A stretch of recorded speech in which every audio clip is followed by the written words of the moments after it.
97.1 Forever. Mga kwento ng pag-ibig, kwento ng pag-asa at mga kwento ng buhay dito sa Barangay Love Stories. Love Stories.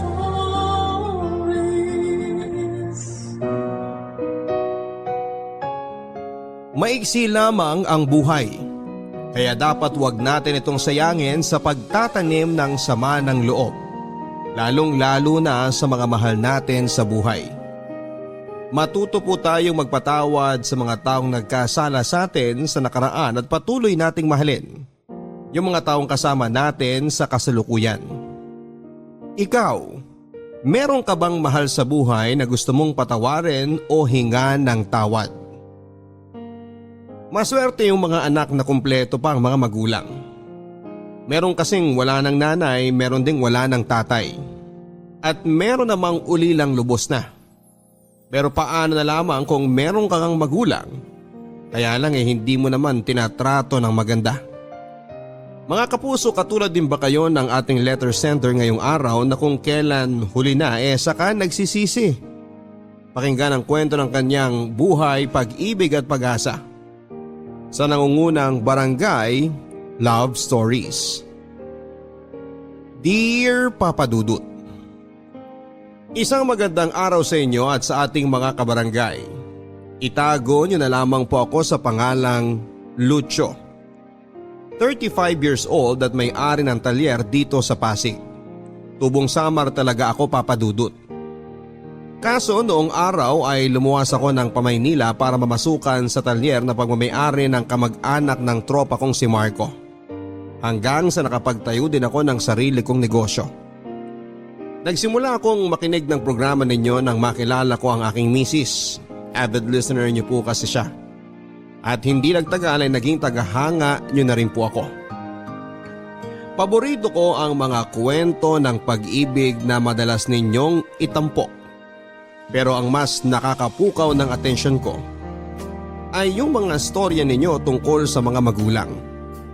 Kaya naman nagbabakasakali akong sumulat din para ibahagi ang kwento namin ng nanay Nelia ko. Single mother ang nanay ko, Papa Dudut. Mag-isa niya akong itinaguyod sa buhay dahil bata pa lamang daw ako ay iniwan na kami ng tatay. Hindi ko alam ang dahilan kung bakit umalis ang tatay ko, pero isa lang ang malinaw sa akin noon. Masama ang loob ko kay nanay dahil wala akong kinamulatang ama. Madalas akong tuksuhin ang mga kalaro ko dahil abnormal daw ang pamilya ko. Dapat daw kasi ay merong tatay at nanay. Kahit na paulit-ulit kong tanungin si nanay kung nasaan si tatay ay palagi niyang sagot ay hindi niya alam. Dagdag pa niya, nandyan naman siya para alagaan ako kaya hindi ko na raw kailangang magkaroon pa ng tatay.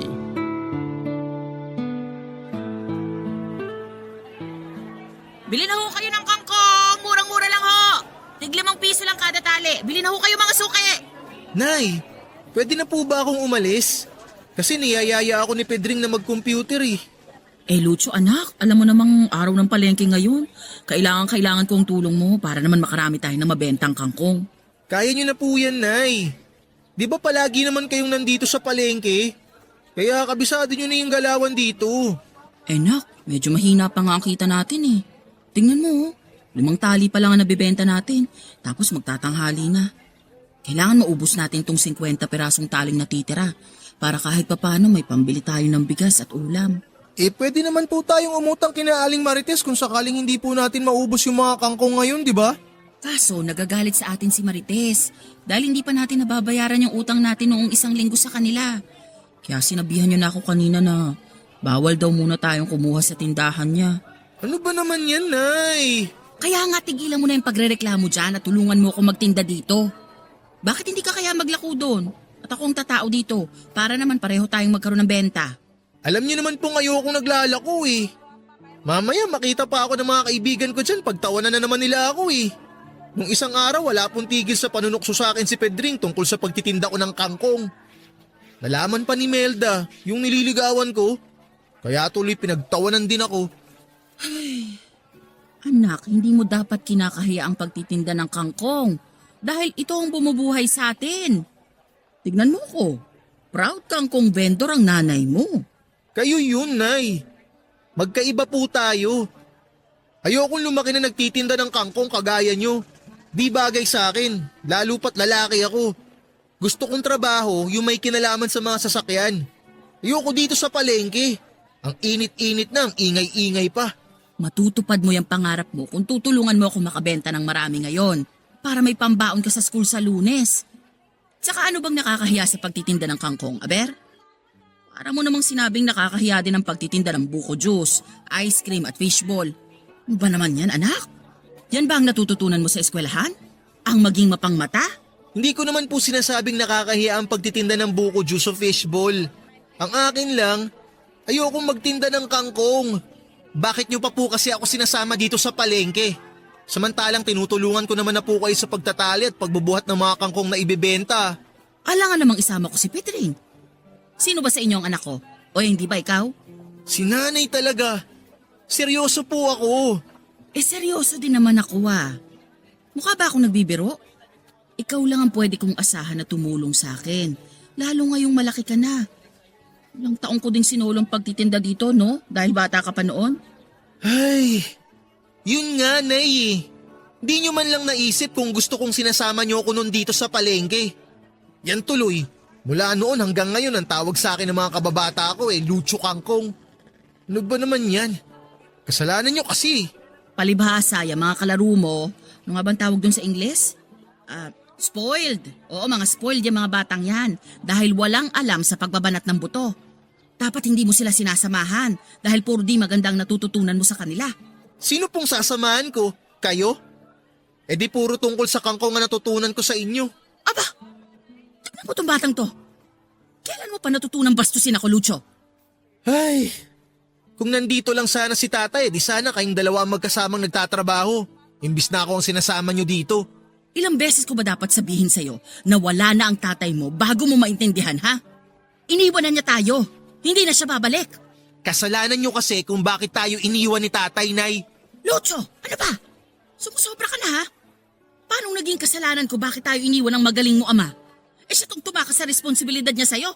Sabi sa akin ng nanay ni Pedring, madalas mo daw awayin noon si tatay. Kaya siguro na rin di siya sa kakatalak nyo. Kaya kayo naghiwalay. Sana napunta na lang ako nun kay tatay. Ayokong maiwan sa inyo. Wala kang alam sa nangyari sa amin noon ng tatay mo. Kaya wala kang karapatang sabihin sa akin na kasalanan ko kung bakit kami naghiwalay. At ano ka mong gusto mo? Sana napunta ka na lang sa tatay mo? Wala kang utang na loob na bata ka? Matapos ang lahat ng pagbabanat ng butong ginawa ko noon para mabuhay ka, pagsasalitaan mo lang ako ng ganyan. Kung ayaw mo kung samahang magtinda dito, sige, umalis ka na. Mag-computer ka ron. Kesa namang susumbat-sumbatan mo lang ako at sasagutin mo ako dito. Mabuti pa, ubusin ko na lang ang laway ko sa pagtitinda. Ang bihirang bata to lumalaking suwail.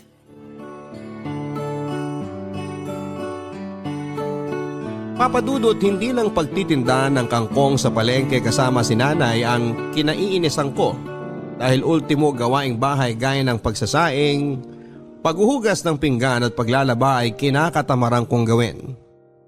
Bakit kamo? Dahil gawaing pambabae yon. Hindi dapat gumagawa ng ganong uri ng trabaho ang tulad kong lalaki kaya naman madalas din akong sermonan ni nanay tungkol sa pagiging tamad ko. Pero lahat ng sinasabi niya ay pumapasok lang sa isang tenga ko at lumalabas naman sa kabila. Nang tumungtong ako ng kolehiyo, mas naging mabarkada ako.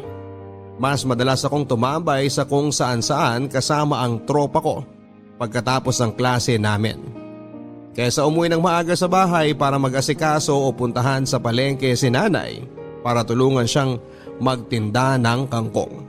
Oo, papadudot. Kinakahiya ko ang trabaho ng aking ina. Palibhasa ay hindi yon maipagmamalaki tulad ng trabaho ng magulang ng mga kaklase kong isang piloto, nurse, teacher o negosyante. At alam din naman ni nanay yon kaya hindi na rin niya ako pinipilit na samahan siya sa pagtitinda. At dahil sa pagiging mabarkada ko, meron ding pagkakataon na nasasangkot ako sa away, papadudot. Kaya nang minsang umuwi akong putok ang labi at may black eye ay halos himatayin si nanay sa nerbiyos. Pero buhay na buhay pa din siya habang pinapagalitan niya ako. Aray! Aray ko naman, Nay! Alam niyo namang masakit yung pasa ko tapos dinidiinan niyo pa talaga yung paglalagay ng gamot. Anong gusto mong gawin ko? Magtatatalon sa tuwa dahil umuwi kang bubog sarado? Ano ba naman yan, Lucio? Minsanan ka na nga lang umuwi dito sa bahay, ganyan pa ang itsura mo? Yan ang magagawa ko. Mabuti nga umuwi pa ako eh. Aray! Kuha mo pa talagang mga tuwiran ng baluktot? Nay naman, ano ba yan? Alam niyo na ngang may mga sugat at pasa na ako eh. Tapos kung makabatok pa kayo, wagas. Bakit ka ba kasi nagkakaganyan, ha? Sinong gumawa niyan sa'yo? Nakipagsuntukan ako sa kaklase ko. Tapos pinagtulungan nila ako ng tropa niya. Mga buwisit, mga duwag. Kailangan may kakampi. Kung nag-one-on-one lang sana kami, siguradong nguso niya ang putok at hindi sa akin. Ano? At bakit mo yung ginawa, ha? Nakakapikon kasi sila na eh. Nung isang linggo pa nila ako inaasar na kesyo amoy palengke daw ako. Batang kangkong, anak ng tindera. Kaya ka nakipagsuntukan dahil lang sa maliit na bagay na yon. Ano ba naman kayo, nasa elementary? Kolehiyo na kayo, hindi na kayo mga bata, Lucio. Ano ho bang magagawa ko kung totoo naman kasi ang mga sinasabi nila? Pinagmumukha nila akong katawa-tawa sa harap ng ibang tropa ko eh. Kaya di na ako nakapagtimpi. Pambihira. Paano na lang kung mapuruhan ka nila, ha? At nagkaroon ka pa ng bali-baling buto? Ano, saan tayo kukuha ng pampagamot mo? Alam mo namang maliit lang ang kinikita ko sa pagtitinda ng kangkong sa palengke. Tapos hindi mo pa ako tinutulungan. Alam mo, Nay, kasalanan mo talaga kung bakit ako napaaway eh. Ako? Paanong naging kasalanan ko, Aber? Dahil sa pagtitinda nyo ng kangkong. Kahit nung bata pa ako, issue na talaga yung pagiging tindera nyo eh. Pwede naman kasing humanap na lang kayo ng ibang trabaho. Mga tulong kayo. At least kahit papano nasa loob kayo ng bahay. Hindi nakabalandra kayo sa palengke. Yan tuloy, alam na alam ng buong barangay na nanay ko kayo. Matagal nang alam ng buong barangay na nagtitinda ako ng kangkong, Lucio. At ni isa sa kanila ay walang sinasabing masama tungkol sa akin. Mga suki ko pa nga ang karamihan sa kanila eh. Ikaw lang at yung mga barkada mo ang nagpapaliit sa trabaho ko. Di ba dapat nga pinagtatanggol mo pa ang nanay mo dahil itong hinahamak mong pagtitinda ko ng kangkong ang tumutusto sa pangkolehiyo mo? Kahit na anong sabihin nyo, di nyo na mababago ang isip ko. Pati ang tingin sa inyo ng mga barkada ko. Ay, nakakainis talaga. Kung nandito lang sana si tatay, siguradong di ko mararanasan ang pesting buhay na to. At ano naman ang maitutulong ng magaling mong ama sakaling ang nandito siya, ha? Siguradong magiging maganda ang trabaho ni tatay dahil mahusay siyang mekaniko. At malamang mas mag-e-enjoy akong tulungan siya kaysa ang tulungan kayo sa pagtitinda ng kangkong. Diyan na nga kayo. At saan ka pupuntang bata ka? Doon kina Pedring. Ayoko matulog dito ngayong gabi. Lucio, sandali! Bumalik ka dito! Hoy! Bata ka? Malaki na ako, Nay. Kaya ko na ang sarili ko. Kaya wag mo na ako masyadong intindihin. Mabuti pa, bumalik na lang kayo dun sa palengke at magtinda kayo ng kangkong. Dahil kailangan ko ng pera pambili ng project namin sa school bukas. Bahala na kayo dyan. Lucio! Hoy, Lucio! Tat na bata to ah! Lucio!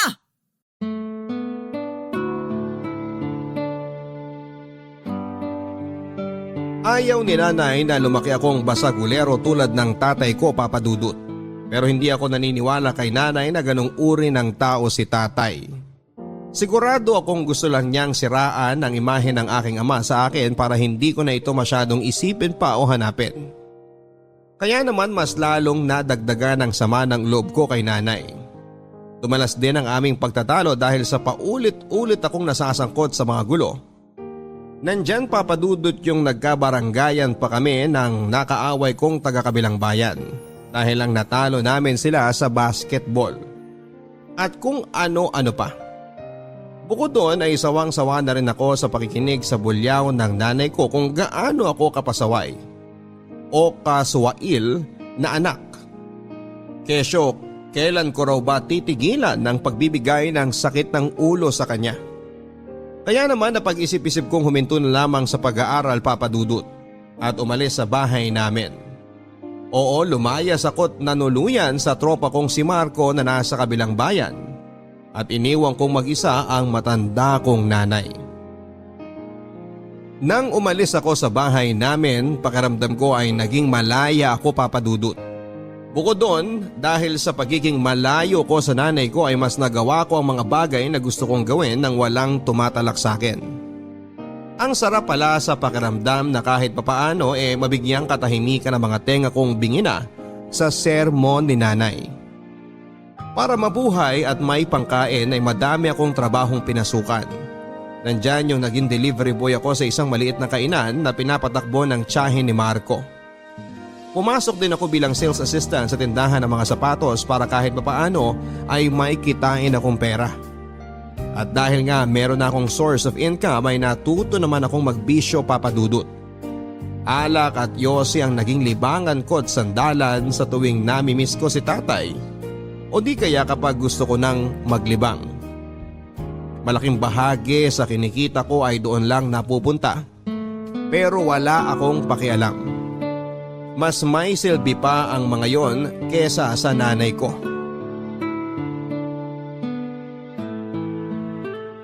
Napapansin ko parang linggo-linggo ka nang nag-happy-happy ah. Ganun talaga. Happy lang dapat, sabi nga ni Tinay. Sinong Tinay? Sira. Yung bida sa Little Nanay. Ano ka ba? Di ka ba nanonood nun sa GMA? Paborito ko nga yung bidang babae ron eh. Si Glyza De Castro.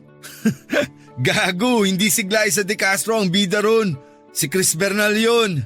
Ano, sino sa atin ang walang alam ha? Lasing ka na yata, Lucho eh. Sus! Hindi ako lasing. Nakainom, oo. Pero lasing? No way. Okay, edi wow.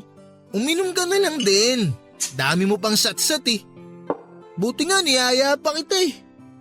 Para naman kahit papano masayaran ng alak yung lalamunan mo. Masyado ka kasing subsub sa trabaho. Wala ka ng time mag-happy-happy.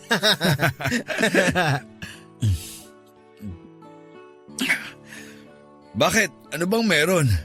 Huh? Anong meron ang pinagsasabi mo? Sira, anong selebrasyon? Bakit ka umiinom?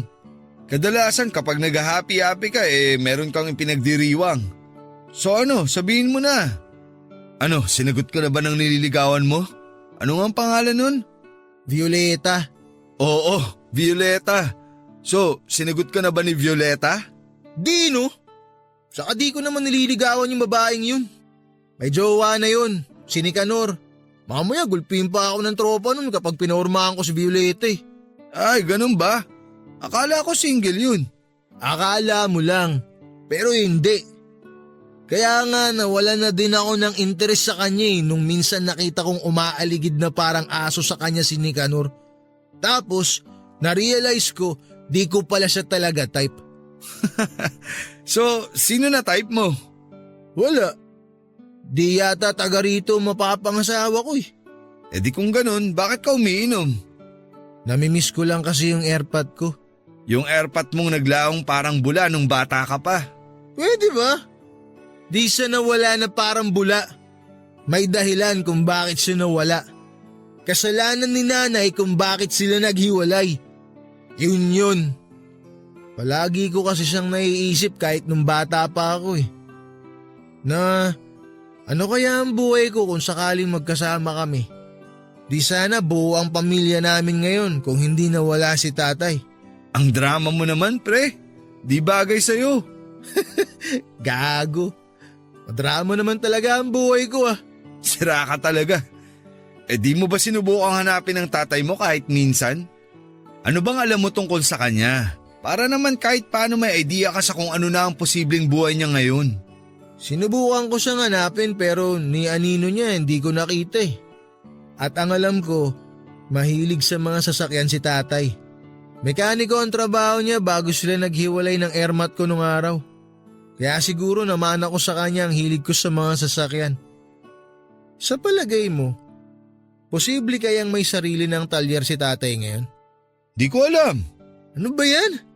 Wala ka namang kwentang kausap pre. Ano bang malay ko, di ba? Pero dahil nabanggit mong mahilig ka sa mga sasakyan kagaya ng airpot mo, baka interesado kang sumama sa akin lumuwas ng Maynila para magtrabaho sa talyer ng tito ko. Ano? Seryoso ba yan pre? Baka naman ginugood time mo lang ako. Masasapak kita. Sira, seryoso ako. Ikaw lang naman tong palabiro sa atin, no? Ano, sama ka ba? Tinatanong pa ba yan? Siyempre, sasama ako. Pangarap ko din naman makaalis dito sa probinsya natin eh. Saka, baka sa Maynila ako na din makita ang tatay ko kung sakali. O ang magiging misis mo? Alam mo, ikaw puro ka talaga kalokohan eh. Aba, wag mong sabihin di mo yun naisip. Balita ko magaganda ang mga babae sa Maynila. Saka madaming customer na babae si Tito. Sikat na sikat kaya ang talyer niya dun sa Pasig. Kaya sigurado ako na taga ron ang mapapangasawa mo. Kung siniswerte ka nga naman ano, baka nga sakaling makita ko doon ang tatay ko at ang magiging misis ko. Anong tawag doon? Hitting two birds in one stone. Yun. Mismo.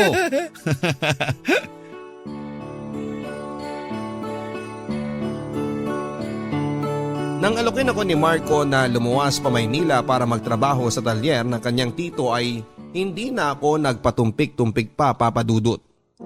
Pagkakataon ko na rin kasi para makatapak sa ibang lugar dahil sawang-sawa na ako sa probinsya namin. Buong akala ko nga ay sa summer din ako mamamatay. Mabuti na lamang dahil merong opportunity na dumating. Bukod doon, pagkakataon ko na para mahanap ang tatay ko sa Maynila. Dahil sigurado ako na matatagpuan ko siya roon. Nang sumunod na linggo ay natuloy na nga ang pag-alis namin ni Marco papunta sa Pasig, Papa Dudut. At kung tatanungin ninyo ako kung nagpaalam ako sa nanay ko, hindi. Bakit pa hindi ba? Baka pigilan lang niya akong umalis at isa pa ay malaki na ako. Kaya ko nang magdesisyon para sa sarili ko at hindi ko na kailangan ng opinyon ng iba. Pagdating namin sa talyer ng tito ni Marco ay sumaba kaagad kami sa pagtatrabaho. Malapit sa mga condominium building at opisina ang kinakaroon ng talyer kaya naman tama si Marco nang sabihin niyang magagandang babae ang karaniwang kliyente namin. At tama din ang kaibigan ko dahil pagkalipas namang ng 2 buwan ay nakilala ko si Gigi. Nagtatrabaho bilang office staff na hindi nagtagal ay niligawan ko't naging girlfriend.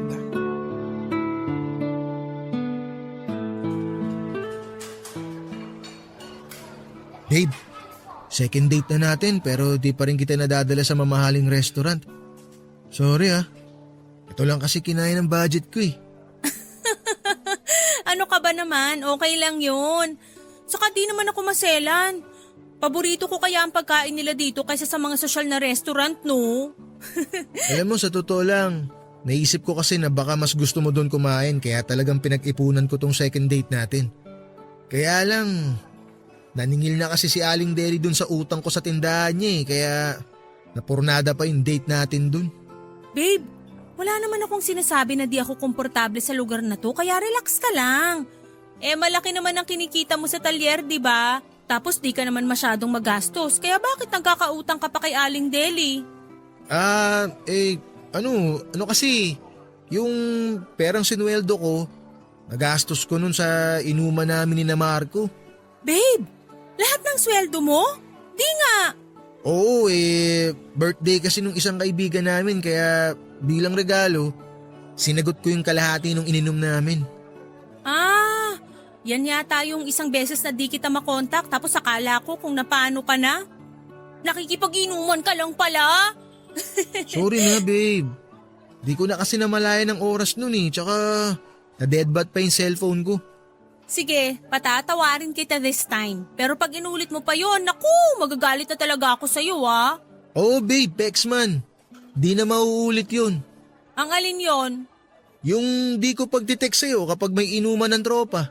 At pati yung pag-iinom, babe. Dapat tigilan mo na din yan, no? Parang ang hirap naman yata nun, babe. Di naman ako umiinom palagi Minsan lang kapag may happy-happy. Kaya bakit ko naman kailangan tigilan? Ito naman?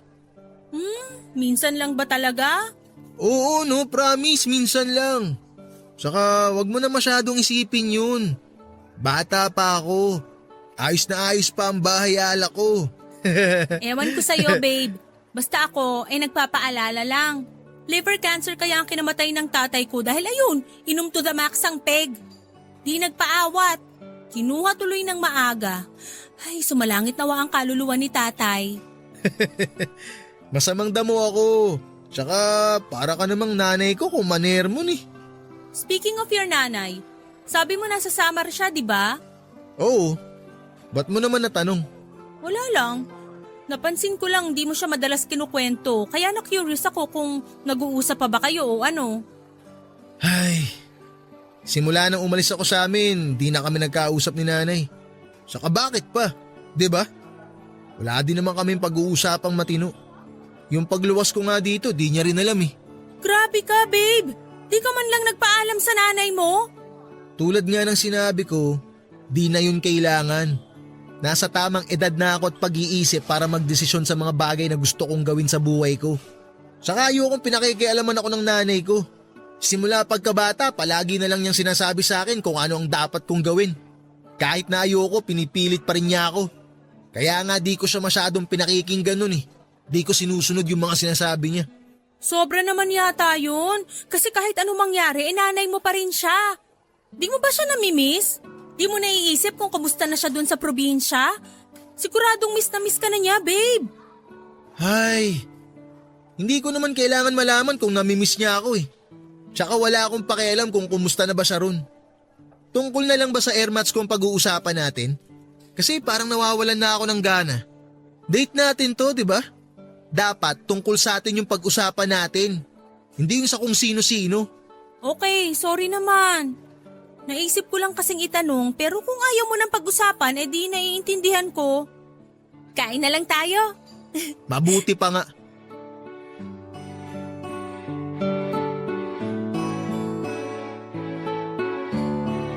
Papadudot na respeto ni Gigi ang kahilingan kong wag nang pag-usapan ang tungkol sa nanay ko.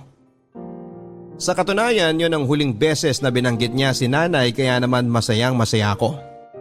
Ayoko na kasing magkaroon ng koneksyon sa nanay ko dahil meron na akong bagong buhay. Bagong buhay na hindi siya kasama. Pagkalipas ng 1 taon ay nabuntis ko si Gigi kaya naman naisip naming mag-live-in. Nagrenta kami ng isang studio type apartment malapit sa pinapasukang opisina ni Gigi at pinagtatrabahuhan kong talyer. Nangako ako sa nanay ni Gigi na aalagaan ko ang anak niya, kaya naman nagpursige ako sa pagtatrabaho. Bukod doon ay nagsimula na rin kaming mag-ipon para sa pagdating ng aming anak. At pagkalipas ng 9 na buwan ay laking tuwa naman namin ni Gigi dahil sa wakas ay naging ganap na kaming mga magulang. Pero pagkaraan lamang ng 2 buwan ay muling nagbuntis si Gigi papadudot. Kung doble na ang pagsisikap naming mag-asawa sa pagtatrabaho noon ay mas naging triple pa matapos niyang ipanganak ang aming second baby. At mas naging mahirap ang buhay namin lalo na nang maaksidente at mamatay ang tito ni Marco. Dahilan para malugi at magsara ang talyer na pagmamay-ari nito na nagkataon namang pinagtatrabahuhan naming magtropa. At dahil nga sa nangyari, kung dati ay meron kaming binabayarang kasambahay para mag-alaga sa mga anak namin, nang nawala na nga ako ng trabaho ako nang umako sa pag-aalaga sa mga bata habang pumapasok sa opisina si Gigi. Noong unang buwan ay nag-i-enjoy pa ako sa pagiging house husband. Pero habang tumatagal ay nagsimula na akong mainip papadudot. Hindi na rin kasi ako nakakalabas kasama ang mga tropa namin ni Marco at madalas na rin nila akong asarin dahil sa pagiging taong bahay ko. Na malimit kong kainisan dahil na-realize ko na dapat ay si Gigi ang nag-aalaga sa mga anak namin. Kasi siya nga ang babae. Pero nauwi lamang sa pagkatalo namin mag-asawang tungkol sa kung sino ang dapat na maiwan sa bahay para bantayan ang mga anak namin.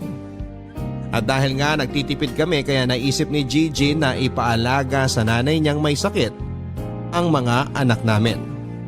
Bagay na tinutulan ko kaya napilitan akong isuggest na sa halip na ang nanay Nelia ko na lang ang paluwasin para mag-alaga sa mga anak namin. Nalaman ko din kasi na matagal na niya pala akong hinahanap at kinokontak. Kaya naman naisip ko na ito ang tamang pagkakataon para naman magpaka-nanay ulit siya sa akin. Hindi nagtagal ay lumuwas na pa Maynila ang nanay Nelia at agad na nanatili sa maliit naming apartment. Bakas na sa mukha niya ang katandaan at payat na rin ang kanyang pangangatawan. Pero kahit paano ay malakas pa rin siya kaya naman nang alokin ko siyang alagaan ng aming mga anak. Kapalit ng pagsasama-sama naming buong pamilya sa iisang bubong, ay hindi na rin siya tumutol pa. Anya, pagkakataon na rin daw niyang makabawi sa mahabang panahong nagdaan na hindi niya ako nakasama pati na ang aking mga anak. Ako naman ay nagsimula na ulit maghanap ng bagong trabaho. Pero dahil pagkatrabaho lang sa talyer ang alam kong gawin kaya mas nahirapan akong makahanap ng mapapasukan. Palibhasa iba rin kasi ang kultura sa Maynila kesa sa probinsya. Kung hindi ka marunong makipagkompetensya o dumiskarte ay siguradong mapag-iiwanan ka. Kaya kahit extra sa construction ay pinatos ko na para lamang may mapagkakitaan papadudot. Pero sa kabila ng lahat, mas naging mabagal ang pasok ng pera sa amin. At dahil mas lumalaki na ang mga bata kaya mas nadagdagan na rin ang gastusin namin sa bahay. Kahit na anong pagtitipid at pagbabudget ang gawin naming mag-asawa, ay meron pa ring pagkakataong kinakapos kami. At dahil sa mga isipin at problemang yon, kaya bumalik na naman ako sa dati kong bisyo, ang pag-inom ng alak.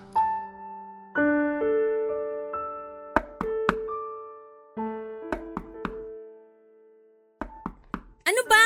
Andiyan na! Oh, ano bang nangyari? Hi, babe. Gigi, ipasok na muna natin si parang Lucho. Nangangalay na ako eh. Mabuti pa nga, Marco.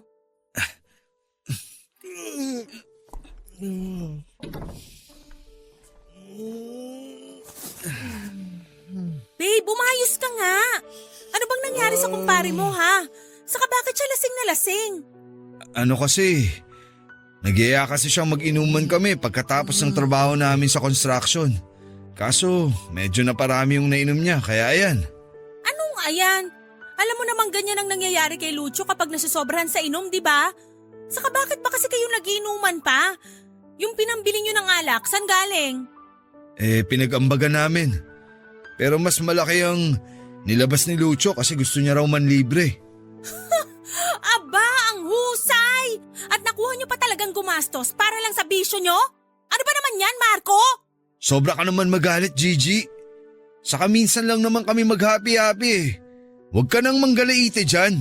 Anong minsan? Nung nakaraang linggo nag-inuman kayo, di ba? Tapos nung isang araw din at ngayon? Sabihin mo kung gaano kadalas yung minsan na pinagsasasabi mo. Si paring Lucho naman kasi ang nag-iaya kanina. Sabi niya, kailangan daw niyang mag-chillax kasi masyado na raw siyang maraming iniisip. Gaya ng mga gastusin dito sa bahay niyo, sa mga bata, pagkain niyo. Pero hindi pa rin dahilan yon para konsintihin mo siyang mag-inom at gumastos para sa alak. Punyetang buhay naman to, oh! Gipit na nga kami tapos mapupunta pa sa alak yung kakarampot niyong sweldo sa construction? Aba, ba't sa akin ka nagagalit? Diyan ka kay Lucho magalit. Siya ang sermonan mo, wag ako. Mabuti nga nagmalasakit pa akong iatid siya dito sa bahay niyo eh. Kundi sakali yan matutulog. Alis na nga ako. Kaya di pa ako nag-aasawa eh. Dahil ayoko nang may tumatalak sa akin katulad ng ginagawa mo ngayon. Nakakairita ka. Diyan ka na nga. Buisit! Tingnan mo tong tarantadong to. Hoy! Huwag ka nang babalik dito, konsentidor ka! Naturingan ka pa namang kaibigan! Di na talaga ako babalik dito! Bungangera! Tarantado! Ano ba yan? Ang ingay-ingay mo naman eh. Aba, pasensya naman po kung naistorbo kang pagtulog mo dyan sa sofa natin, kamahalan!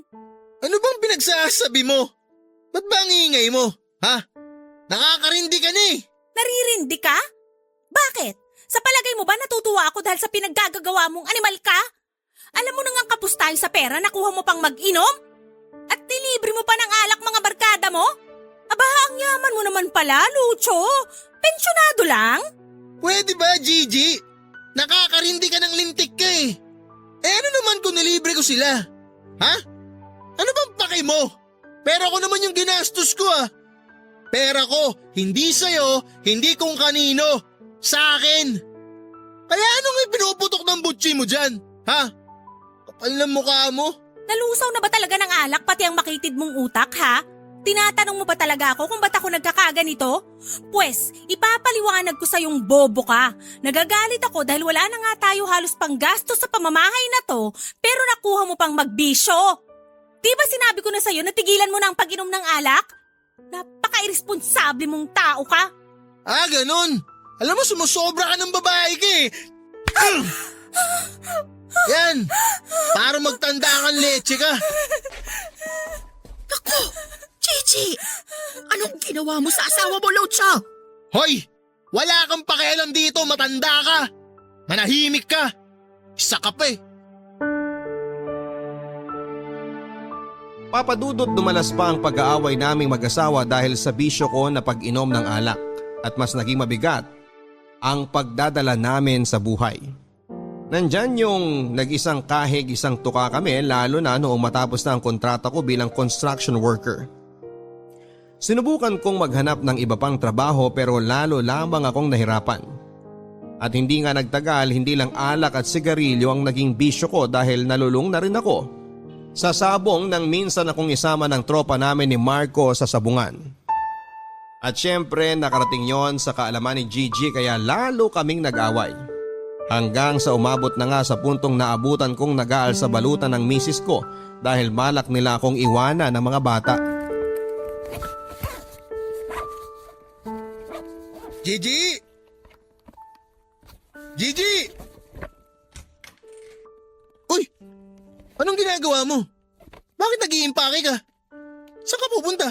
Di ba obvious? Plano na naming iwan ka ng mga anak mo dahil wala ka namang ginagawang matino. Ayoko nang makisama sa'yo dahil ibang-iba ka na, Lucho.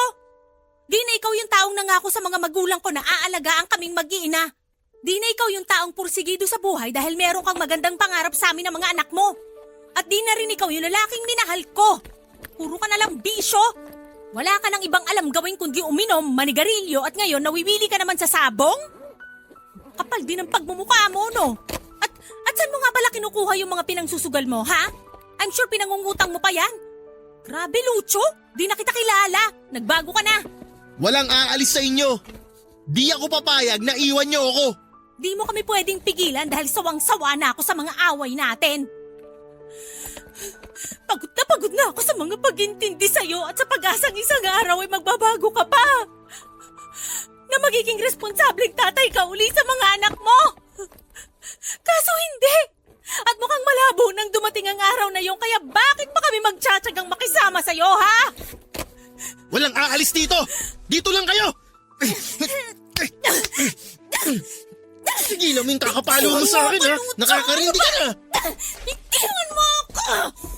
Lucho, bitiwan mo nga yung asawa mo. Ano ba? Huwag na kayo makialam dito. Doon na nga kayo. Ano ba? Bitawan mo nga ako. Bakit ka ba nakikialam dito, matanda ka? Ha? Bastos ka talagang bata ka, no? Hindi mo na kami ginalang ng asawa mo. Ah, wow! Nagpapatawa ka ba? Ikaw? Sige nga, bigyan mo ako ng rason kung bakit kailangan kitang igalang. Ha? Bigyan mo ako! Kasi wala akong maiisip na dahilan kung bakit eh. Hindi kita pinalaking bastos. At mas lalong hindi kita pinalaking nananakit ng babae. Pakabarumbado mo? Demonyo ka na. Hoy, makinig ka sa akin mabuti, matanda ka ha. Lalakasan ko kasi baka bingi ka na. Wala kang pakialam kung paano ko patatakbuhin ang pamilya ko. Dahil ako ang padre di pamilya dito. Ha? Tsaka tigil-tigilan mo nga yung panghihimasok mo sa buhay namin. Ha? Dahil wala kang karapatan. Mabuti nga kinuha pa kita rin sa probinsya para alagaan yung mga apo mo eh.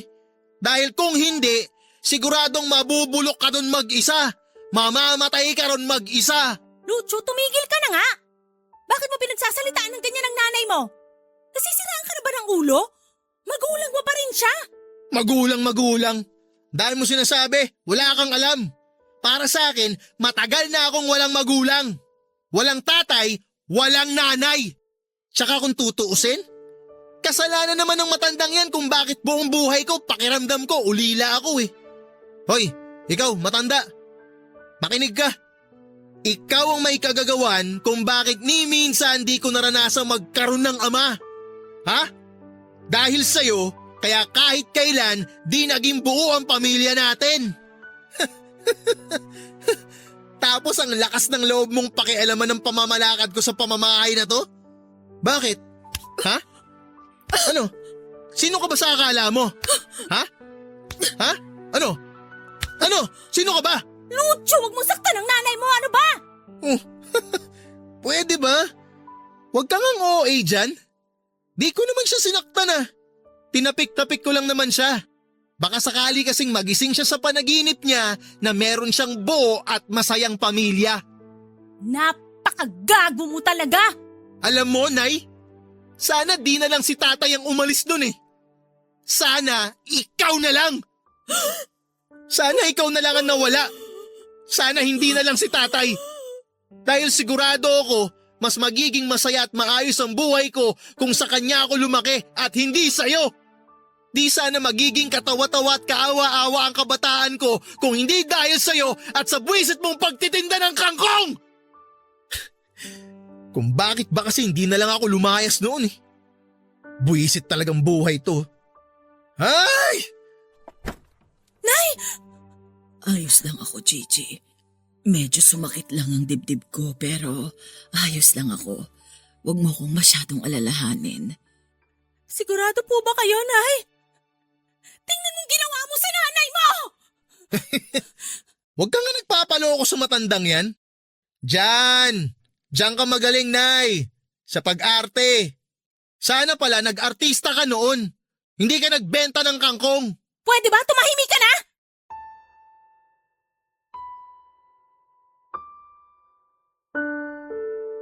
Papadudot, alam kong nagkukunwari lang si nanay na merong nararamdaman para maawa ako sa kanya. O bawiin ko yung sinabi ko tungkol sa kanya. Hindi niya ako madadala o maluloko sa mga pagdadrama niya. Nang mga sandaling yon ay tuluyan na ngang nawala ang natitirang respeto ko sa kanya bilang nanay ko dahil ang lahat ay napalitan ng magkahalong galit at pagtatampo. At matapos nga ang pagtatalo naming yon ay hindi na rin naman tinuloy pa ni Gigi ang plano niyang pag-alis nilang mag-ina. Pero napag-isip-isip ko rin naman na kung hindi ako magbabago ay baka nga tuluyan ang mawala sa akin ang aking pamilya. Ayokong matulad sa akin ang mga anak ko na lumaking hindi kumpleto ang kanilang mga magulang dahil alam na alam ko yung pakiramdam na tuksuhin at pagtawanan. Dahil tingin ng marami ay abnormal ang pamilyang walang nanay o walang tatay. Kaya naman pinilit kong bawasan ang mga bisyo ko at nagsimula muli akong mag-apply ng trabaho, papadudot. Pero sa kabila ng lahat ng pagsisikap kong maging mabuting ama at asawa ay talagang sinubok pa rin ako ng kapalaran, papadudot. Nandyan yung naranasan kong maglakad mula Pasig hanggang Boni para lang mapuntahan yung inaplayan kong trabaho dahil sa labis ko na pagtitipid sa pamasahe. Tapos sa huli, hindi rin pala ako matatanggap dahil daw college undergraduate ako. Sinubukan ko ring mag-sideline muli sa construction pero hindi na ako tinulungan ni Marco dahil marami na raw siyang naitulong sa akin. At sa pagkakataon na yon, kailangan ko naman daw matutong tumayo sa sarili kong mga paa. Sobrang sama ng loob ko kay Marco noon pero sinantabi ko yon, papadudot. Kaso meron pa rin talagang mga sandali na hindi ko mapigilang magalit sa aking sarili. Nasisihin ng Diyos sa buhay at kapalaran na meron ako. Isang gabi nga nang makauwi ako galing sa paghahanap ng trabaho, sa sobrang pagod ko at sakit ng paa, ay sumalampak na lang ako sa sofa, papadudot. Tapos lumabas galing sa kwarto namin ni Gigi ang panganay kong si Errol para makipaglaro sa akin. At dahil wala ako sa mood ay napagalitan ko siya dahilan para umiyak siya at mag-hysterical naman ang nanay niya. Oo, nauwi sa pagtatalo namin ni Gigi ang napakasimpleng bagay na yon, papadudot. Pero hindi ko akalain na yun na pala ang magiging mitya para simula kong pagsisihan ang mga nagawa kong kasalanan at kakulangan sa aking pamilya, lalo na sa aking ina. Ano bang problema mo, Lucho? Bakit mo naman sinigawan ng anak mo, ha? Ayan tuloy, iyak nang iyak dun sa kwarto. Sinabihan ko naman siya ng maayos ah. Di ba sabi ko sa kanya wag na muna niya akong pilitin makipaglaro sa kanya dahil pagod ako? Kasalanan ko bang di makaintindi yung anak mo? Aba syempre, 2 taon pa lang naman yung anak mo. Ikaw ang matanda, ikaw ang dapat na mas nakakaunawa. Ano ba naman yan? Saka bakit ba ang init-init na naman ang ulo mo? Ayos naman kami dito kanina eh. Dumating ka lang, naging magulo na naman tayo. Leche ka naman, Gigi. Kasalanan ko pa pala ngayon? Samantalang kakasabi ko lang na pagod nga ako, di ba? Busy ako sa paghahanap ng trabaho para sa pamilya natin. Kaso hanggang ngayon, wala pa rin ako napapasukan. Tapos di na rin ako tinutulungan ni paring Marco para makapag-sideline sa construction. Tinabla na ako nung animal. Aba di mo dapat binubuntun sa amin yung problema mo, no? Lalong-lalo na sa anak mo. Bata pa ang panganay mo pero kung pagalitan mo parang binata na. Nag-iisip ka ba? Pagod nga ako eh. Ano bang gusto mong gawin ko, ha? Gusto mo intindihin ko pa rin kayo kahit na ang sakit-sakit ng katawan at binti ko? Ganon? Gusto mo makipaglaro pa rin ako sa anak mo kahit na gutom na ako? Ha? Aba, dapat nga ako yung iniintindi nyo eh. Di mo ba nakikita na todo na yung effort ko para lang makahanap ng trabaho? Pansuporta sa pesteng pamilyang to? Peste? Peste kami? Aba sumusobra ka na talaga, Lucho. Dapat ba bigyan ka namin ng award kasi masakit ang katawan mo dahil sa kakahanap mo ng trabaho? Responsibilidad mo yan, tanga, bilang padre de pamilya na maghanap ng trabaho para suportahan kami ng mga anak mo. O kahit yung mga anak mo na lang dahil kaya ko namang suportahan ng sarili ko. Alam ko rin namang wala akong aasahan sa pulpol na katulad mo. Wow! Ang yabang mong magsalita. Porke may trabaho ka? Ha? Kaya nagmamalaki ka na? Trabaho mo lang naman yung kaya mong ipagmalaki. Kung wala yung trabaho mo, pulpul ka rin namang gago ka. Baka nakakalimutan mo. Ako pa rin ang padre de pamilya sa bahay na to. Kaya yung gusto ko pa rin ang masusunod. Naintindihan mo? Ha? Yan, gago ka kasi. Uy! Di ba sinabi ko Ano na sa iyo, ba? huwag mong pagbubuhatan ng Tumigil kabayang ka na asawa nga! mo. Sumusobra ka na talaga. Tigil niyo ang paghampas niyo sa akin ha? Aray! Habang tumatanda ka, Ano ba? nagiging demonyo ka. Ano bang pakialam nyo? Ha? Wala na ho kayong pakialam dahil buhay ko to. Masyado na kayong nangihimasok sa pamilya ko. Masyado ka ng mapapel. Maling-mali talaga na pinaluwas ko kayo rito eh. Anong sinabi mo? Wala kang utang na loob. Ang kapal ng mukha mong sabihin sa akin yung mga bagay na ganyan. Matapos kitang igapang simula bata ka, napakasuwail mo. At ako pa ang walang utang na loob ha? Para sabihin ko sa inyo, responsibilidad nyo yon dahil anak nyo ako. Kaya wag na wag nyo sa akin masumbat-sumbat na kesyo iginapang nyo ako sa hirap o kung ano-ano pa dahil bilang magulang dapat naman talaga na ganun ang gawin nyo. Diba? Bobo ka ba? Lucho, tigilan mo na sabi ang pagsagot ng pabalang sa nanay ni Elia mo. Di ka ba nahihiya sa kanya? Di ka ba nahihiya sa ugali mo? At bakit naman ako mahihiya sa taong yan? Ha? Bakit? Siya nga dapat ang mahiya sa akin eh. Dahil nasa pamamahay ko siya. Ako ang nagpapatira at nagpapakain sa kanya. Kaya anong pinagsasabi mong ako ang dapat na mahiya? Isa ka rin na bobo eh. Ang bobobo nyo. Baka ikaw ang anak nito at hindi ako. Kasi ang bobobo nyo eh. Hoy ikaw. Kailan mo ba planong umalis dito sa bahay namin ha?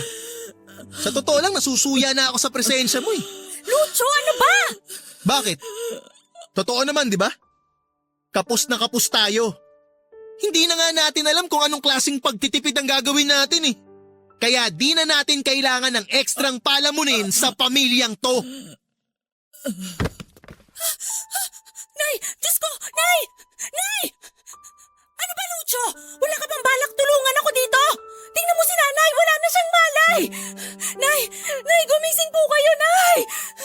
Nay! Atake sa puso. Yun ang findings ng mga doktor matapos naming isugod sa ospital si Nanay Nelia nang mawalan siya ng malay sa gitna ng mainit naming pagtatalo sa bahay, Papa Dudut. Aaminin kong noon lang ako nakaramdam ng labis na takot habang pinapanood ang mga nagkakagulong doktor na sinasalba ang buhay ng aking ina. Noon lamang ako kinilabutan sa tanang buhay ko habang iniisip ang posibleng masamang mangyari sakaling hindi nila masagip si nanay. Noon lang ako nakaramdam ng hustong pagsisisi at tinding panghihinayang, Papa Dudut. Pagsisisi dahil sa lahat ng masasamang ginawa at masasakit kong sinabi sa aking ina. At panghihinayang sakali mang ikamatay niya ang nangyari sa kanya. Pakiramdam ko ay bumalik ako sa pagkabata dahil hindi ko na napigilan ang aking mga luha. Nang mga sandaling iyon ay sinimulan ko nang magdasal sa Diyos na sana ay iligtas niya ang nanay ko. Na sana ay wag muna niyang kukunin ang aking ina hanggang hindi pa ako nakakahingi ng tawad sa kanya. At nakakabawi dahil sa lahat ng mga maling nagawa ko. At tunay na mabuti pa rin ang Diyos dahil narinig niya ang panalangin ko, Papa Dudut.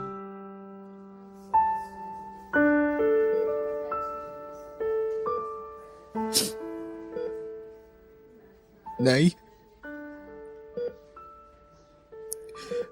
alam ko kahit na natutulog kayo, naririnig niyo ako.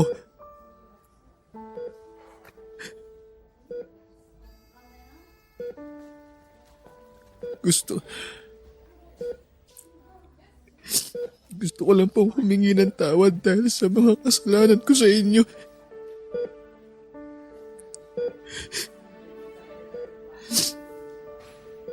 Patawad, Nay. Sa lahat ng mga masasakit na salitang binitawan ko at sinabi ko sa inyo simula pagkabata ko. Sana mapatawad niyo ako, Nay. Kasi hindi ko nakita yung mga pagsisikap niyo para sa akin noon. Alam kong sobrang sama akong anak. Na pati nga po yata langit sinusumpa na ako dahil sa pagiging swail ko at walang respeto sa inyo bilang magulang ko.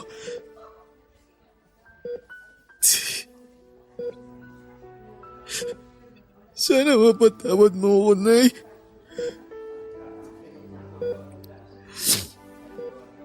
Kasi mas inintindi ko yung sarili ko eh.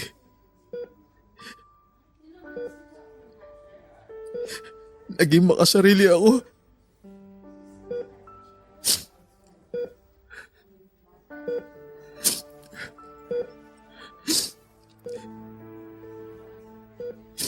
Hindi ko inisip ang kapakanan niyo.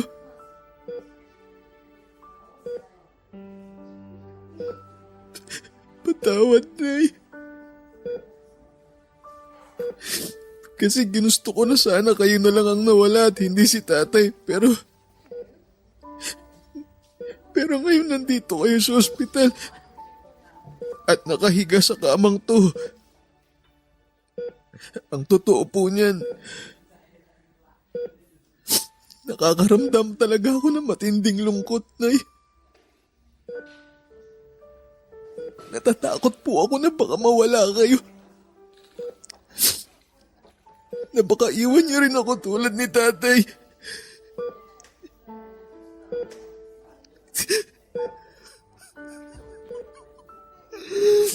Patawarin niyo po ako, Nay.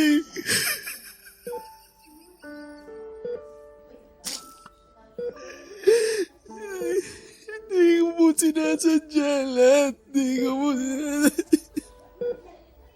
Ay, sorry po. Sorry po. Lucho. Nay? Lucho, anak ko. Nay, nagising ko po ba kayo? Pasensya na po kung nakaistorbo ko sa pagpapahinga ninyo. Gusto ko lang po talaga kayong makita. Ayos na ako, nak. Medyo mahina pa rin ang katawan ko pero ayos na ako. Huwag kang mag-alala. At saka... narinig ko ang lahat ng sinabi mo sa akin kanina. Sa totoo lang, tuwang-tuwa ang nanay dahil na-miss ko talaga yung Lucho na malambing. Nay, sorry po sa lahat-lahat ha. Ano ka ba? Pinapatawad na kita. At saka, hindi naman kita kayang tiisin. Matanda na ako, anak, para magtanim pa ng sama ng loob sa'yo. Ang gusto ko lang ay magkapatawaran tayo at magkasundo. Dahil alam kong konti na lang ang oras ko sa mundo. Gusto ko ng magandang alaala bago man lang ako bawian ng buhay, anak. Nay, wag. Huwag niyo pong sabihin yan. Di pa kayo mamamatay. Dahil di pa ako nakakabawi sa lahat-lahat ng di magandang nagawa ko sa inyo noon. Hindi pa kayo pwedeng mamatay dahil susubaybayan niyo pa yung paglaki ng mga apo niyo. Hahaba pa po ang buhay niyo, Nay. Hindi pa kayo mawawala. Hindi. Kaya po hindi nyo na kailangan sabihin ang tungkol sa mga ganyang bagay, Nay. Anak, ano't ano man ang mangyari, gusto ko lang malaman mo kung gaano kita kamahal. Mahal na mahal kita, Lucio, dahil ikaw lang ang nag-iisang anak ko. Mahal na mahal din kita, Nay.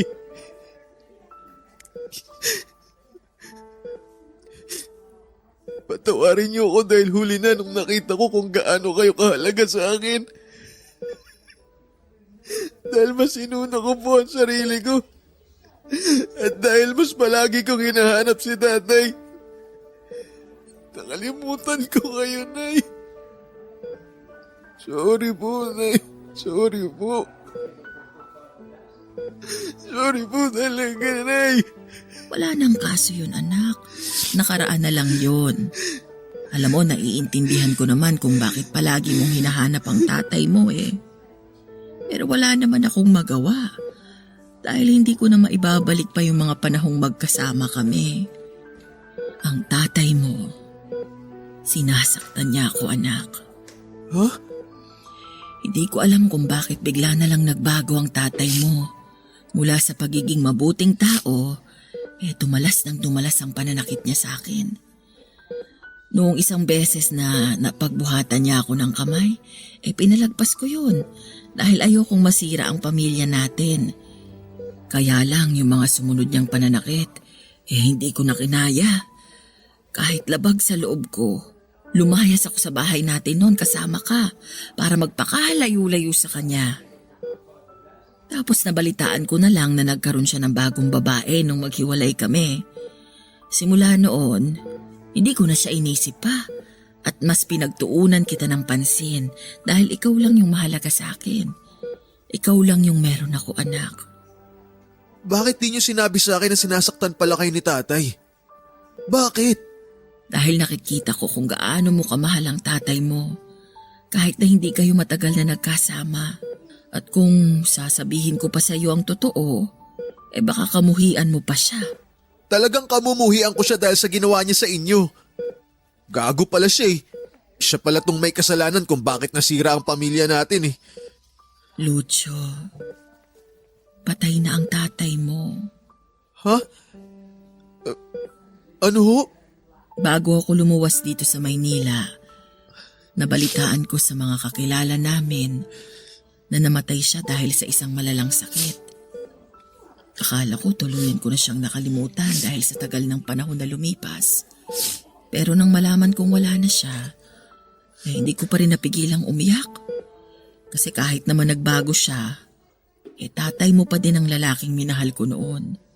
Siya pa din ang ama ng pinakamamahal kong anak. Siya pa din ang tatay mo. Kaya ayaw kitang magtatanim ng galit sa kanya. Nay, huwag na po kayong magsalita pa. Magpahinga na lang kayo. Sinasayang niyo yung lakas niyo eh. Ayos lang ako.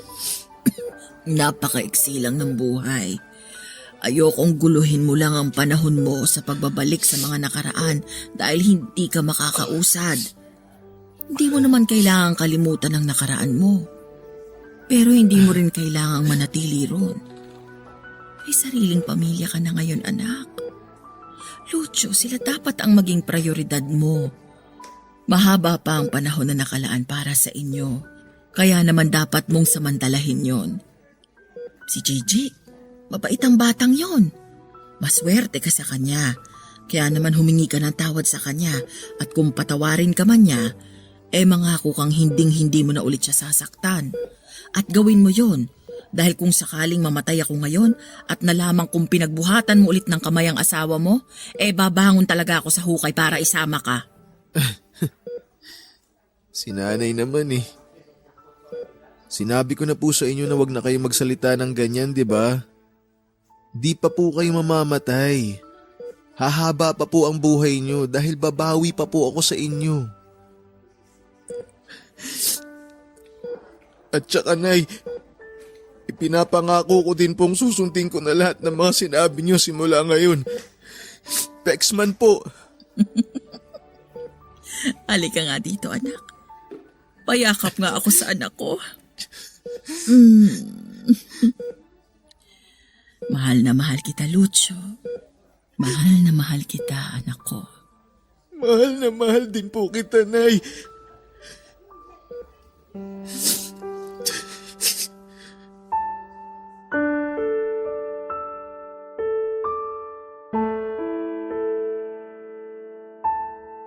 Namatay si Nanay Nelia pagkalipas ng 2 buwan, Papa Dudut.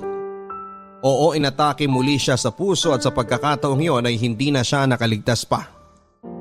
Parang gumuho ang mundo ko nang biglang kunin sa akin ng nanay ko. At kahit na anong pigil ko sa mga luha ko, kusa pa rin siyang tumutulo.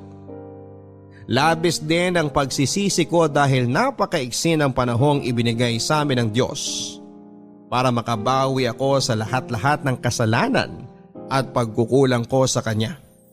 Pero kahit na ganoon ay nagpapasalamat pa rin ako dahil hinayaan pa rin ako ng Diyos na makapiling ang aking nanay. Matapos ang libing ni nanay ay nangako ako sa harap ng puntod niya na magiging mabuti akong asawa at ama sa aking mga anak. Pinatawad na rin ako ni Gigi sa nagawa ko sa kanya noon, kaya naman mas nagdoble sikap pa ako para mapakatawanan ang pangako kong aalagaan at susuportahan ang aking pamilya. Sinuwerte din naman akong nakapag-loan si Gigi ng malaking halaga sa kanilang kumpanya na ginamit namin para makapagtayo ng maliit na talyer. At hindi nga nagtagal ay mas naging kilala kami't lumago ang aming negosyo.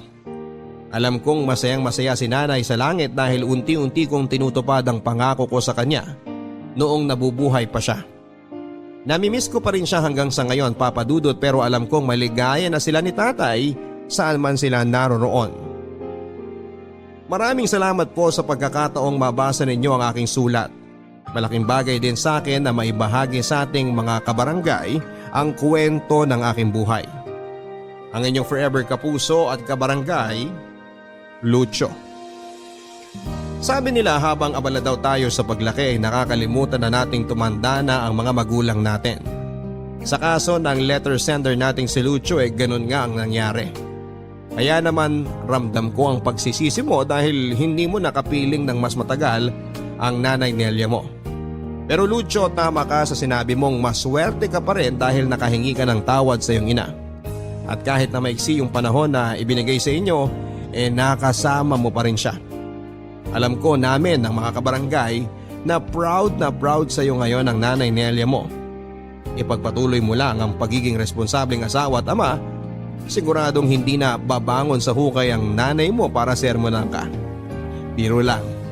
Maraming salamat mga kapuso, hanggang sa muli. Ako po si Papa Dudut sa mga kwento ng pag-ibig, buhay at pag-asa sa Barangay Love Stories number 1. Mga kwento ng pag-ibig, kwento ng pag-asa at mga kwento ng buhay dito sa Barangay Love Stories. Love